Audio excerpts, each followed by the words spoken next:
আমরা একটু কথা বলতে চাই, এখানকার বাসিন্দা যারা রয়েছেন আপনার সাথে একটু কথা বলতে চাই। আগুনটি আসলে কিভাবে লাগে এবং এখন আসলে কি অবস্থা আগুনের? আগুন তো এখন তো প্রায় পুরা শেষের দিকে, ঠিক আছে।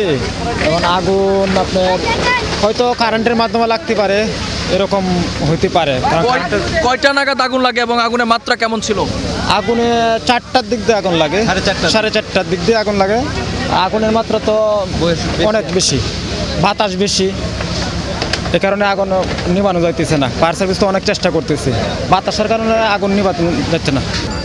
আপনাদের এখানে কতগুলো ঝুটের গুদাম রয়েছে? এন জুটের গোডাউন আছে প্রায়, তো বলা যাবে না, অনেক হাজারের উপরে। যেহেতু এত ঝুটের গুদাম, ফায়ার সেফটি সিকিউরিটি মানা হয় এই এলাকায়? হ্যাঁ মানা হয়। জানতে চাই যে এখন কি অবস্থা আগুনের, জাস্ট এইটুকুই।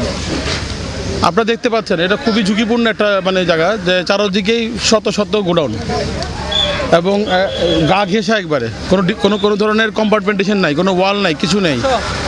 বাট আমাদের ইউনিটগুলো 6টা ইউনিট কাজ করছে এখানে। কোনাবাড়ি থেকে 2টা, সারাবো থেকে 3টা এবং ভোগড়া থেকে 1টা। আমরা চারদিকে 14টা ব্রাঞ্চ পাইপ সেট করে ফেলছি। আপনার পূর্ব দিকে, পশ্চিম দিকে, উত্তর দিকে, দক্ষিণ দিকে 14টি ব্রাঞ্চ পাইপ সেট করেছি। হোপফুলি সমস্যা হবে না, আগুন এখন আমাদের নিয়ন্ত্রণের মধ্যে আছে, আর ছড়াবে না, আশা করি।